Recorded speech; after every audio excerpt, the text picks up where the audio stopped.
en tirant ma valise à travers les portes automatiques en verre de l'aéroport George Bush. Je me suis arrêté pour retirer mon lourd manteau d'hiver. Je m'appelle Eleanor. J'ai 28 ans et je rentre enfin aux États-Unis après 2 années épuisantes de travail à l'étranger. Je me dirigeais vers les toilettes lorsque je me suis complètement figé en apercevant une jeune femme de ménage qui frottait frénétiquement le sol mouillé alors qu'elle aurait dû être à des kilomètres de là, en train de suivre ses cours à l'université. Mon cœur a chuté dans mon estomac lorsque j'ai reconnu ma propre sœur. Affreusement maigre dans un uniforme trop grand. Avec des baskets usées qui s'effilochaient aux coutures. Elle a éclaté en sanglots sans même oser me regarder dans les yeux avant de chuchoter ces mots. Dévastateur. Maman a dit que j'avais séduit mon beau-père, puis elle m'a mise à la porte. Alors j'ai cru que tu m'avais abandonné aussi. Bienvenue dans Revenge Mode. L'endroit où nous exposons la vérité absolue et sombre sur les familles toxiques. Si vous pensez que les membres d'une famille devraient se protéger les uns les autres plutôt que de se détruire mutuellement pour un gain égoïste, cliquez sur le bouton « J'aime » et abonnez-vous à notre chaîne. Laissez un commentaire ci-dessous pour nous indiquer d'où vous regardez aujourd'hui. Car votre soutien continu nous aide à partager ces histoires puissantes avec ceux qui en ont le plus besoin.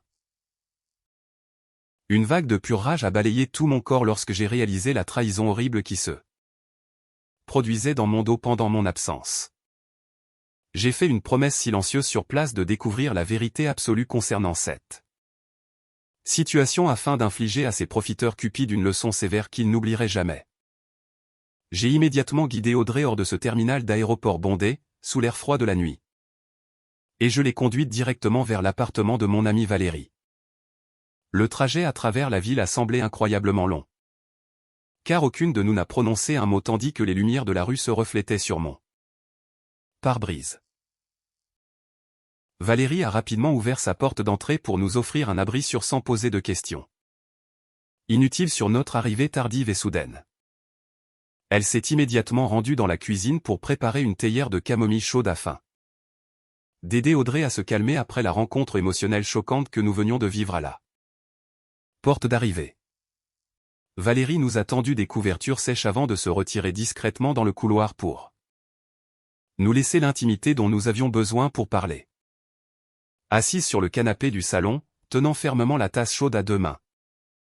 Audrey a finalement commencé à expliquer le cauchemar qu'elle avait enduré.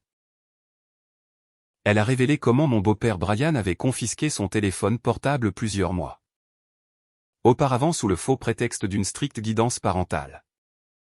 Il avait réussi à convaincre maman que lui retirer ses appareils électroniques l'aiderait à se concentrer entièrement sur ses études universitaires exigeantes sans aucune distraction extérieure.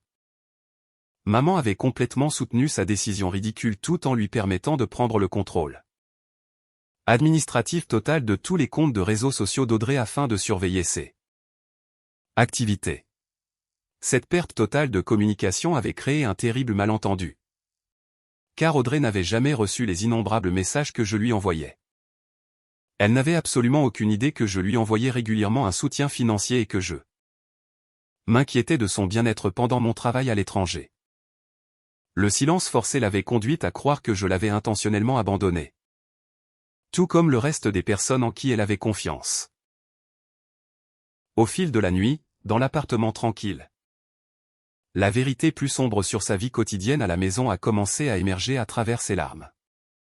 Continue.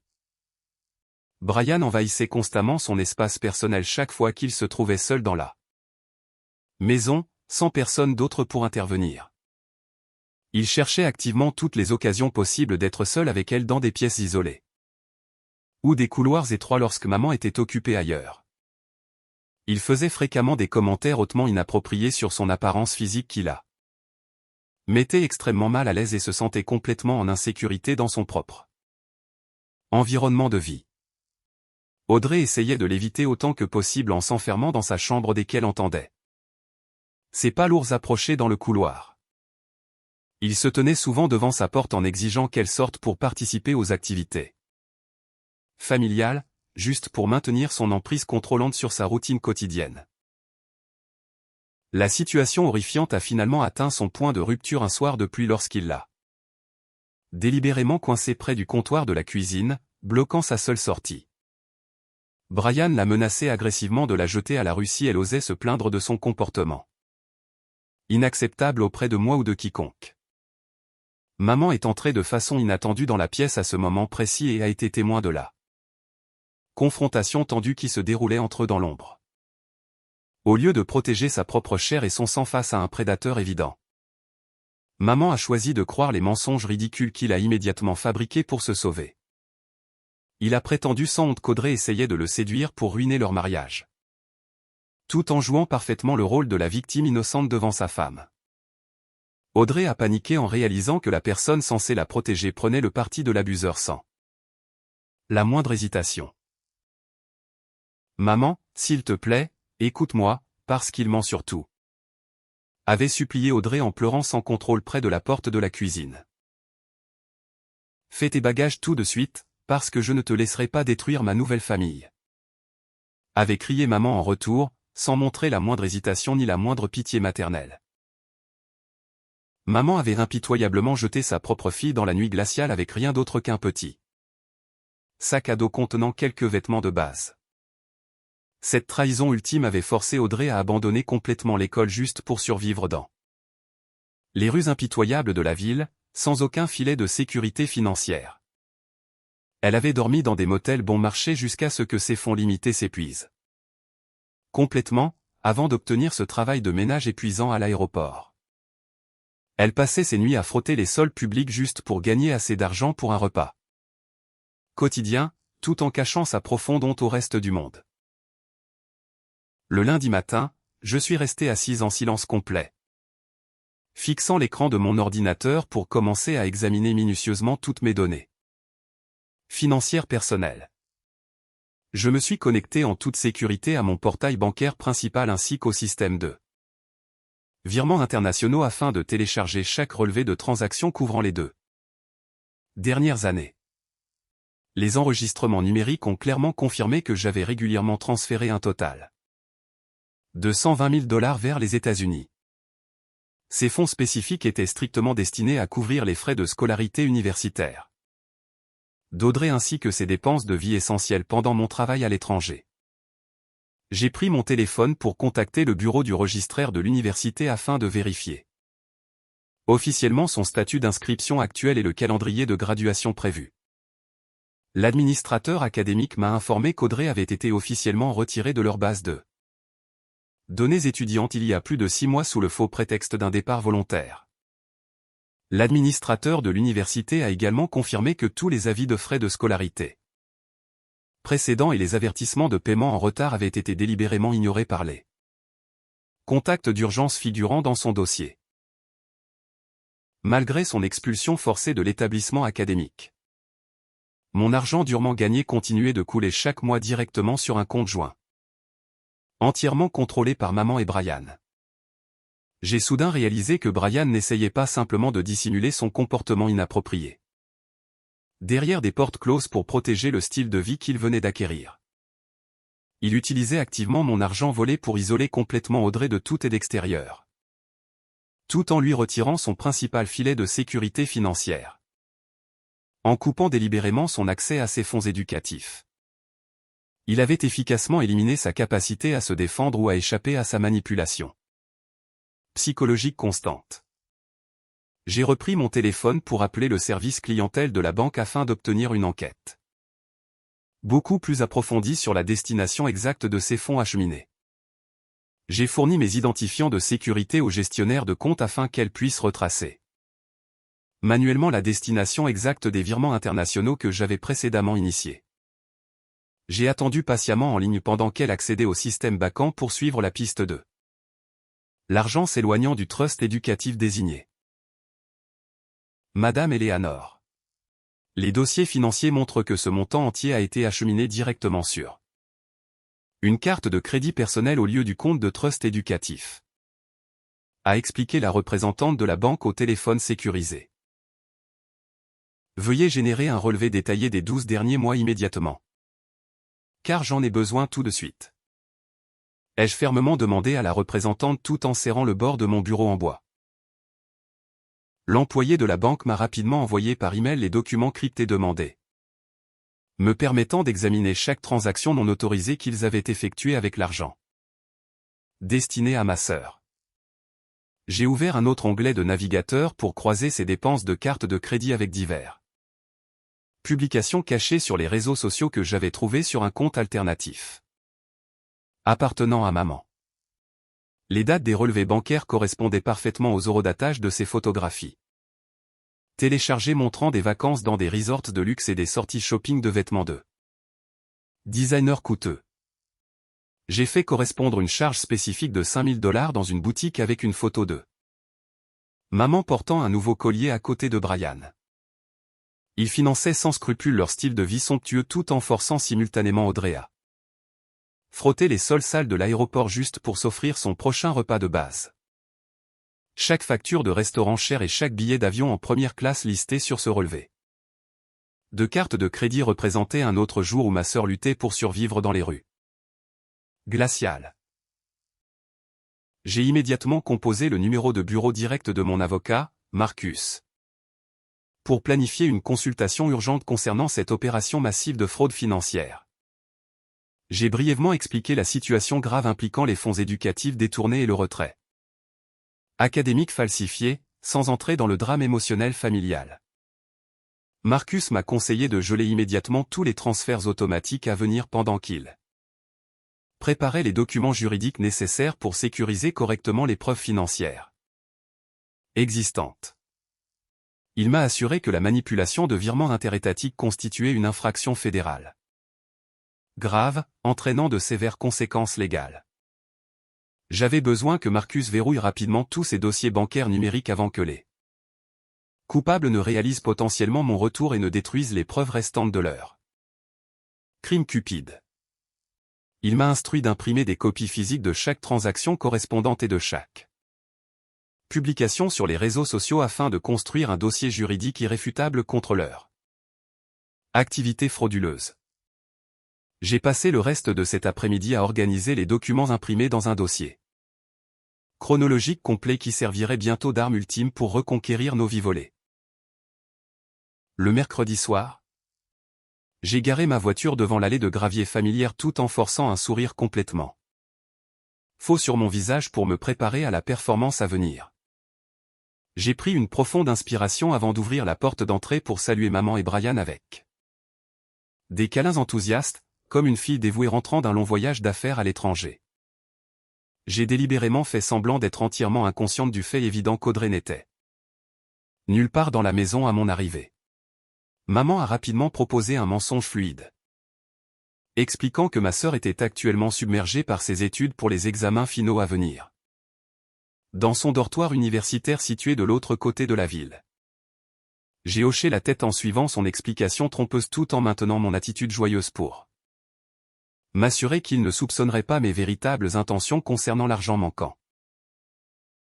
Après avoir passé un moment à rattraper le temps dans le salon, maman m'a casuellement demandé de lui rendre un petit service concernant des documents administratifs. Elle m'a demandé d'aller dans le bureau privé de Brian au bout du couloir pour récupérer un dossier spécifique contenant leurs documents d'assurance fiscale récents pour la saison de déclaration à venir. Brian était actuellement occupé à préparer le dîner dans la cuisine. Alors j'ai tranquillement marché dans le couloir pour chercher les documents demandés sans éveiller de soupçons inutiles de leur part. Je suis entré dans l'espace de bureau faiblement éclairé et j'ai commencé à fouiller soigneusement dans les piles de papier désordonnées éparpillées sur son grand bureau en bois, en déplaçant un classeur lourd pour localiser les dossiers d'assurance. Mes yeux ont immédiatement aperçu un document juridique hautement suspect laissé partiellement exposé en dessous. J'ai lentement tiré le parchemin épais hors de la pile pour examiner le contenu et j'ai senti mon sang se glacer complètement en lisant le titre en gras. Il s'agissait d'un accord formel de transfert de propriété explicitement conçu pour retirer à ma sœur ses droits légaux d'héritage sur cette maison exacte. Mes mains ont commencé à trembler légèrement en regardant de plus près le bas de la dernière page. Imprimé, où une signature formelle était strictement requise pour l'autorisation légale Quelqu'un avait parfaitement tracé l'écriture distinctive d'Audrey sur la ligne pointillée pour faire apparaître le document frauduleux comme complètement légitime à tout notaire évaluateur. Brian planifiait activement de voler sa part légitime de la propriété immobilière tout en utilisant simultanément mon argent volé pour financer son style de vie somptueux. J'ai immédiatement sorti mon smartphone de ma poche pour capturer soigneusement des photographies. Haute résolution de chaque page, y compris la section de la signature falsifiée. Je me suis assuré que les images capturées affichaient clairement les dates actuelles imprimées dans les marges avant de joindre les fichiers à une application de messagerie hautement cryptée. J'ai appuyé sur le bouton d'envoi pour transmettre les preuves numériques directement à Marcus II, en gardant un œil vigilant sur la porte ouverte du bureau pour m'assurer que personne ne me surveillait secrètement en train de rassembler les informations. Mon téléphone a vibré presque instantanément avec un appel entrant de Marcus, qui venait d'examiner les preuves photographiques choquantes que j'avais fournies depuis le bureau. Marcus. Je viens de trouver un document de transfert de propriété contenant la signature falsifiée d'Audrey. Posé juste ici sur le bureau de Brian. Elle chuchotait tranquillement dans le récepteur tout en surveillant nerveusement le couloir. Eleanor. Tu ne dois absolument pas emporter le document original avec toi. Laisse tout exactement comme tu l'as trouvé pour garantir la légalité complète des preuves. A instruit Marcus d'un ton strict d'autorité professionnelle au téléphone sécurisé. J'ai immédiatement reconnu son conseil juridique avant de terminer le bref appel téléphonique pour me concentrer sur le fait de couvrir mes traces dans l'espace de bureau privé. J'ai méticuleusement replacé l'accord de propriété falsifié dans sa position originale exacte sous le classeur lourd pour m'assurer que Brian ne réaliserait jamais qu'il avait été découvert par quiconque. J'ai ensuite saisi le dossier d'assurance fiscale demandé dans le coin opposé du bureau juste au moment où j'ai entendu des pas lourds approcher dans le couloir en bois. Maman est entrée dans le bureau quelques secondes plus tard pour me demander joyeusement si j'avais réussi à localiser les documents fiscaux nécessaires pour sa réunion à venir. J'ai souri chaleureusement en lui tendant le bon dossier sans montrer la moindre trace de la colère intense qui bouillonnait violemment dans ma poitrine concernant leurs actions impardonnables. Je l'ai calmement suivi dans la salle à manger pour continuer à jouer le rôle de la fille parfaite, tout en possédant secrètement les preuves même nécessaires pour détruire leur schéma frauduleux. Exactement à 8 heures jeudi matin. J'ai apporté mon ordinateur portable personnel au cabinet d'avocat pour rencontrer une personne très importante concernant notre enquête en cours. Marcus m'a formellement présenté à un expert en données professionnelles nommé Julien, spécialisé dans la récupération de preuves électroniques cachées pour des enquêtes juridiques complexes. J'ai fourni à Julien les identifiants administratifs principaux pour accéder au système de caméras de sécurité cloud que j'avais personnellement installé autour de la maison plusieurs années auparavant. Julien a immédiatement connecté mon ordinateur portable à son équipement de traitement spécialisé pour commencer à scanner minutieusement les archives numériques actuellement stockées sur les serveurs distants. Il a patientement expliqué son approche systématique tout en examinant méticuleusement les journaux d'historique administratif pour suivre exactement quand le système avait été modifié pour la dernière fois.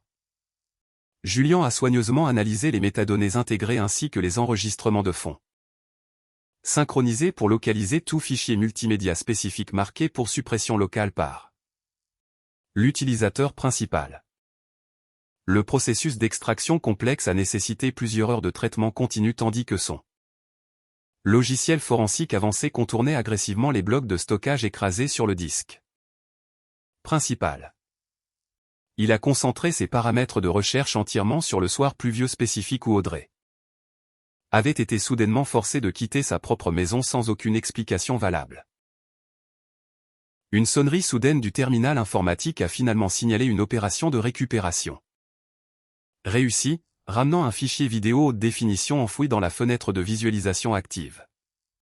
Julien a appuyé avec confiance sur le bouton de lecture, permettant à l'audio net et à l'enregistrement visuel clair de remplir l'espace de bureau silencieux avec la vérité indéniable et laide.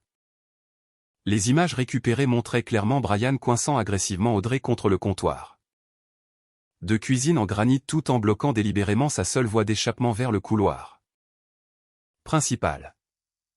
Il l'intimidait physiquement en pointant son gros doigt directement sur son visage pour imposer de force son autorité tordue dans la maison vide. Si tu oses ouvrir la bouche pour parler de ça à ta sœur, je te jetterai immédiatement à la rue. A grogné Brian agressivement à travers les haut-parleurs de l'ordinateur. La vidéo restaurée montrait Audrey se recroquevillant contre les armoires en bois tout en essayant désespérément de repousser ses bras lourds hors de son espace physique personnel. Maman est entrée de façon inattendue dans la cuisine à ce moment précis, forçant Brian à modifier instantanément toute sa posture physique pour éviter d'être pris. Il a immédiatement sauté en arrière tout en adoptant un air fabriqué de choc total pour manipuler avec succès maman afin qu'elle croie son récit tordu de la situation. Maman, s'il te plaît, écoute-moi. Parce que tu dois me laisser expliquer qu'il ment complètement sur tout. A crié Audrey désespérément sur l'enregistrement. Au lieu de remettre en question la situation hautement suspecte, maman a immédiatement commencé à crier sur sa propre fille sans exiger la moindre explication. Logique de la part de son mari profondément trompeur. La vidéo de surveillance a fourni une preuve visuelle indéniable que Brian avait initié la confrontation agressive avant de jouer lâchement le rôle de la victime innocente pour se sauver de tout blâme. Cette percée technologique a officiellement détruit la fausse accusation dégoûtante qui avait ruiné la vie de ma sœur et l'avait forcée à une pauvreté absolue dans les rues impitoyables. Nous possédions maintenant les munitions juridiques exactes requises pour démonter définitivement ces mensonges manipulateurs tout en prouvant pleinement la complicité impardonnable de maman dans cette horrible violence domestique. Marcus a immédiatement commencé à rédiger l'affidavit juridique nécessaire pour soumettre officiellement ces images récemment récupérées comme preuve principale pour notre assaut juridique à venir contre deux. Il a instruit Julien de transférer en toute sécurité les fichiers vidéo restaurés sur plusieurs clés USB cryptées pour garantir que les preuves ne seraient jamais perdues à nouveau. J'ai regardé Julien documenter soigneusement toute la chaîne de possession numérique pour m'assurer que les avocats de la défense ne pourraient jamais remettre en question l'authenticité de l'enregistrement lors du procès. Marcus a placé les disques cryptés dans un coffre-fort en acier lourd situé derrière son bureau tout en m'assurant que notre dossier était maintenant pratiquement à l'épreuve des balles. Il a soigneusement expliqué que présenter cette preuve vidéo indéniable lors d'une procédure judiciaire formelle forcerait absolument les deux à faire face à de sévères conséquences criminelles. J'ai sincèrement remercié Julien pour son assistance technique exceptionnelle avant de ranger mon ordinateur portable lourd dans mon sac pour me préparer à la phase finale de mon plan stratégique. En sortant du cabinet d'avocat, j'ai senti un poids massif s'enlever de mes épaules, sachant que leur toile de mensonges dégoûtantes se déroulait enfin complètement. Ils croyaient aveuglément que leur secret sale était définitivement effacé. Mais ils n'avaient pas réalisé que la technologie moderne laisse toujours une empreinte numérique permanente derrière elle. Le samedi à midi, tous les documents juridiques cruciaux ainsi que les preuves électroniques récupérées avaient été méticuleusement compilés en un dossier complet par Marcus. Marcus m'a assuré que ces fichiers organisés contenaient suffisamment de preuves indéniables pour initier immédiatement de sévères procédures criminelles contre les membres trompeurs de ma famille. J'ai conduit directement vers ma maison d'enfance pour aider maman à préparer une fête de dîner destinée à célébrer officiellement l'achèvement réussi de mon projet à l'étranger. Elle semblait incroyablement impatiente de maintenir l'illusion parfaite d'un foyer heureux tout temps, ignorant complètement l'absence de sa fille. Pendant que j'arrangeais les assiettes en porcelaine sur la table à manger, maman a soudainement saisi mon bras pour me tirer discrètement vers le coin du salon. Elle a adopté une expression maternelle hautement préoccupée avant d'initier une autre fabrication éhontée concernant Audrey, qui vivait actuellement au dortoir universitaire. Maman a insisté sur le fait que le semestre académique à venir nécessitait une attention financière immédiate parce que le département du logement du campus menaçait prétendument d'annuler l'inscription de sa chambre. Eleanor, Tu devrais envoyer plus d'argent pour qu'Audrey continue ses études. Parce qu'elle a vraiment besoin de payer ses frais de dortoir pour le semestre à venir. A menti maman sans effort tout en me regardant directement dans les yeux. J'ai senti une vague violente de dégoût se tordre dans mon estomac. Mais j'ai forcé mes muscles faciaux à former un sourire doux de compréhension complète. Je savais exactement comment jouer son jeu trompeur sans éveiller le moindre soupçon concernant ma connaissance nouvellement acquise de leurs crimes financiers. Oui, maman. Laisse tout entre mes mains. Parce que demain matin je transférerai l'argent directement sur le compte joint, comme toujours. Ai-je répondu avec une sincérité absolument fausse. Elle a tapoté mon épaule avec affection avant de retourner vers la cuisine. L'air incroyablement satisfaite de sa tentative d'extorsion réussie. Sa capacité décontractée à me mentir directement au visage au sujet de ma sœur étudiant à l'université m'a vraiment fait réaliser les profondeurs terrifiantes de sa trahison maternelle. J'avais besoin d'air frais pour chasser la colère bouillante de ma tête. Alors, je suis sorti sur la terrasse en bois donnant sur notre spacieux jardin. Brian se tenait près du grill de barbecue, tenant un verre de whisky tout en se vantant bruyamment auprès de nos voisins d'à côté de ses récents triomphes financiers. Je suis resté silencieusement derrière la porte coulissante en verre, l'écoutant décrire arrogamment une entreprise d'investissement hautement lucrative qu'il avait rejointe plus tôt ce mois-ci. Brian agitait énergiquement les bras tout en expliquant les mécanismes complexes d'un syndicat immobilier commercial qui promettait prétendument des marges de profit mensuelles incroyables. Mon esprit a instantanément relié ces paroles arrogantes au relevé bancaire spécifique que j'avais imprimé lors de ma réunion d'enquête avec la représentante financière. Le montant massif de capital initial dont il se vantait actuellement correspondait exactement au total des fonds éducatifs qu'ils avaient malicieusement volés à ma sœur. Il finançait littéralement son empire commercial imaginaire avec les ressources financières exactes que j'avais sacrifiées pendant 2 années épuisantes à l'étranger pour construire soigneusement son avenir. J'ai réalisé que ce schéma d'investissement lucratif fournissait le motif sous-jacent définitif, expliquant exactement pourquoi il avait besoin d'éliminer complètement Audrey de l'équation du foyer. Il ne pouvait jamais accéder à ce pool substantiel d'argent universitaire tant qu'elle restait en sécurité sous ce toit en assistant à ses cours académiques quotidiens, en manipulant maman pour qu'elle jette sa propre fille dans la nuit glaciale. Il avait réussi à retirer le seul obstacle humain se dressant entre lui et l'argent. La forcer dans les rues dangereuses de la ville n'était simplement qu'une décision commerciale, calculée, conçue pour financer son illusion pathétique de devenir un entrepreneur prospère et riche. Il riait avec confiance avec les voisins tout en sirotant son alcool, complètement inconscient que tout son empire frauduleux était sur le point de s'effondrer autour de lui.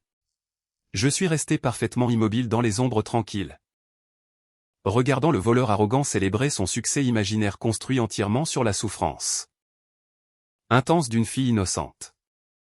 Il avait intentionnellement détruit un avenir académique brillant simplement pour s'acheter une place dans un cercle social de voisinage qui méprisait secrètement sa personnalité écrasante et arrogante. Chaque mot confiant sortant de sa bouche ne faisait que renforcer ma résolution absolue de m'assurer qu'il fasse face à la peine légale maximale pour ces crimes domestiques dégoûtants.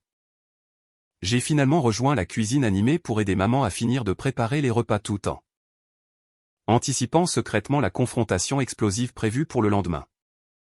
Il croyait sincèrement avoir réussi à sécuriser un autre paiement financier massif sans réaliser que j'avais déjà préparé le piège juridique parfait pour les détruire tous les deux. Exactement à 19h le dimanche soir. La table à manger était complètement couverte de nourriture chère achetée avec mon argent durement gagné. Maman était assise en face de moi, arborant un sourire hautement confiant tout en se versant un grand verre de vin importé coûteux. Brian coupait agressivement dans son steak premium tout en discutant bruyamment d'une autre opportunité d'investissement imaginaire qu'il prévoyait de financer avec mon argent d'outre-mer. Elle a casuellement levé son verre en cristal pour me rappeler poliment la promesse financière généreuse que j'avais faite hier concernant le paiement des frais de scolarité universitaire à venir, au lieu de sortir mon smartphone pour initier le virement bancaire électronique. J'ai calmement tendu la main dans mon porte-documents en cuir reposant sur le plancher en bois dur. J'ai sorti le dossier épais contenant les relevés bancaires complets avant de le claquer au milieu de la table à manger. Le bruit fort du papier lourd heurtant le bois poli a fait tomber à Brian sa fourchette en argent sur son assiette en céramique dans une surprise totale. Avant que l'un d'eux puisse correctement traiter la situation confuse se déroulant sous leurs yeux. La sonnette de la porte d'entrée a soudainement résonné dans la maison tranquille. Je me suis levé lentement de ma chaise en bois pour déverrouiller personnellement la porte d'entrée. Sans dire un seul mot à ma mère profondément confuse. Marcus est entré avec confiance dans la salle à manger formelle, portant son costume professionnel d'affaires tout en transportant plusieurs avis juridiques officiels scellés dans de lourdes enveloppes manila. Audrey est sortie du couloir ombragé immédiatement derrière lui pour se tenir fermement à mon côté, la tête haute de façon incroyable. Les sourires arrogants ont complètement disparu des visages de maman et de Brian au moment exact où ils ont reconnu la plus jeune fille qu'ils avaient malicieusement rejetée. La couleur vibrante a instantanément disparu du visage de ma mère, la laissant complètement pâle tandis qu'elle fixait Audrey debout en sécurité à côté de moi. Brian a instinctivement poussé sa chaise en arrière, tentant de créer une certaine distance physique avec la preuve indéniable de ses crimes domestiques. Dégoûtant. Debout là. Le silence tendu dans la salle à manger était absolument étouffant tandis que la réalité de leur situation condamnée commençait enfin à s'écraser sur leurs épaules. Que se passe-t-il ici en ce moment? Eleanor? Parce que je veux savoir pourquoi un avocat se tient dans ma maison alors qu'Audrey est censée être à l'école. A balbutié maman de façon incontrôlable tandis que ses mains tremblaient violemment au-dessus de son verre de vin. À partir de ce moment exact, tout ce qui concerne cette famille sera strictement géré par mon représentant légal et le système judiciaire fédéral, ai-je déclaré froidement en la regardant directement dans les yeux terrifiés. Tu ne possèdes plus aucune autorité sur Audrey ni sur ses fonds éducatifs. Et tu n'as certainement absolument aucun contrôle sur notre propriété héritée. Marcus a avancé pour placer formellement les injonctions juridiques directement sur la table à manger, juste à côté des preuves bancaires indéniables que j'avais fournies. Il les a officiellement informés qu'une poursuite complète pour fraude avait déjà été déposée auprès du système judiciaire fédéral plus tôt ce matin. Il a également révélé que la Banque centrale avait reçu une ordonnance judiciaire obligatoire de geler immédiatement tous leurs comptes joints en attendant une enquête criminelle approfondie. Marcus a ensuite tourné son regard perçant vers Brian pour annoncer que les enquêteurs des forces de l'ordre local possédaient des preuves numériques indéniables prouvant son comportement domestique prédateur. Brian a ouvert la bouche pour formuler une autre excuse pathétique, mais l'a rapidement refermée lorsque Marcus a tapoté la transcription imprimée des images de sécurité cloud récupérées.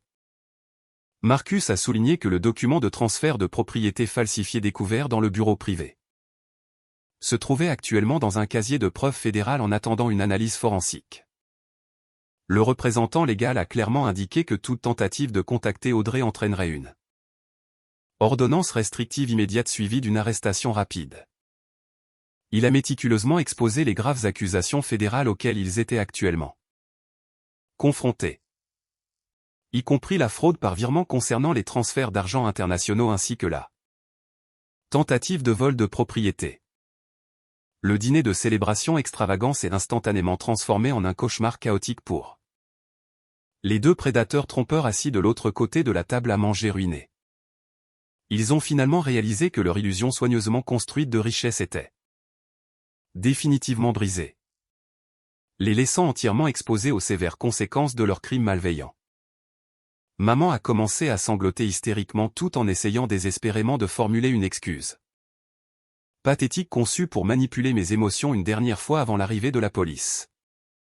J'ai simplement tourné le dos à son exhibition théâtrale de faux remords parce qu'elle regrettait seulement d'avoir été prise en train de voler mes ressources financières. Je suis sorti par la porte d'entrée avec Audrey aux côtés de Marcus, laissant ces profiteurs cupides étouffés dans la panique absolue de leur propre destruction imminente. Le mercredi matin de la semaine suivante. Les procédures juridiques formelles ont officiellement commencé exactement selon les protocoles judiciaires standards au tribunal du centre-ville. Les enquêteurs des forces de l'ordre locales ont interrogé agressivement Brian concernant son historique documenté de menaces domestiques ainsi que ses graves violations de la vie privée contre Audrey à l'intérieur de notre maison familiale. Le procureur a présenté les images vidéo de sécurité récupérées lors de l'audience préliminaire, s'assurant qu'il fasse face à de multiples inculpations criminelles graves entraînant des peines de prison fédérales obligatoires. Il a rapidement réalisé que ces tactiques de manipulation pathétique étaient complètement inutiles face aux preuves numériques écrasantes assemblées par l'équipe juridique spécialisée travaillant sous Marcus. Brian a été formellement placé en détention de l'État en attendant son procès criminel à venir, sans aucune possibilité d'obtenir une libération sous caution raisonnable du magistrat président, raison de ces tactiques d'intimidation précédentes. Les autorités ont également initié une enquête fédérale séparée sur son syndicat immobilier commercial frauduleux qui a finalement exposé plusieurs autres schémas d'extorsion illégaux qu'il opérait secrètement aux côtés de ses associés connus. Le juge président a immédiatement émis une ordonnance de gel d'urgence sur tous les comptes financiers appartenant à maman afin de préserver les actifs volés restants pendant le litige de fraude en cours. Le tribunal fédéral a mandaté un examen comptable forensique complet pour suivre correctement chaque transaction de carte de crédit non autorisée effectuée pendant mon déploiement prolongé à l'étranger. Maman a été légalement forcée de liquider publiquement sa collection de bijoux coûteux ainsi que ses véhicules de luxe pour rembourser correctement les fonds éducatifs volés par le biais d'une vente aux enchères d'État obligatoire. La décision judiciaire finale a exigé la restitution complète des $120 000 entiers qu'elle avait initialement détournés pour financer illégalement ses choix de style de vie égoïste. Elle s'est retrouvée entièrement en faillite tout en faisant face à une ruine sociale totale sans aucun soutien financier restant de la part de la fille riche qu'elle avait malicieusement trahie pour un prédateur cupide. Le système juridique a systématiquement démantelé la réalité confortable qu'elle avait construite avec mon argent durement gagné tout en ne lui laissant absolument rien d'autre qu'une montagne massive de dettes juridiques inévitables. Audrey et moi avons fait le choix définitif de couper définitivement toute communication avec elle, tout en bloquant activement chaque tentative désespérée de réconciliation par l'intermédiaire de tiers. Nous refusons absolument d'envisager ces excuses manipulatives envoyées par divers parents éloignés. Parce que la véritable guérison nécessitait de retirer complètement les individus toxiques de nos vies indépendantes nouvellement établies. Nous avons complètement changé toutes les serrures extérieures de la maison tout en installant un tout nouveau système de sécurité avancé pour nous assurer que ces personnes traîtresses ne puissent plus jamais s'approcher physiquement de nous sans déclencher une réponse policière immédiate. Nous avons passé les mois suivants à rénover minutieusement notre propriété héritée pour construire un sanctuaire paisible entièrement libre de leur influence négative persistante ou de souvenirs traumatiques indésirables. Audrey est fièrement retournée à ses cours universitaires quotidiens avec son trust éducatif solidement protégé par un pare-feu juridique impénétrable géré directement par notre avocat de confiance. Nous avons réussi à transformer une trahison domestique dévastatrice en une opportunité émancipatrice de forger une sœur inébranlable construite sur la confiance mutuelle plutôt que sur une manipulation psychologique constante. Voir Audrey recevoir enfin sa lettre d'admission universitaire rétablie a apporté une réalisation profonde concernant la dure réalité des dynamiques familiales toxiques dans la société moderne. Partager des liens biologiques ne confère à personne le droit absolu de piétiner vos limites personnelles ou de vous tromper malicieusement pour un gain financier égoïste. Vous ne devez jamais rester silencieux face au mal domestique simplement parce que l'abuseur principal porte le masque familier d'un parent de sang de confiance. Atteindre une indépendance financière totale reste le mécanisme de défense ultime contre les membres de la famille manipulateur cherchant à exploiter illégalement vos contributions financières généreuses sur de longues périodes.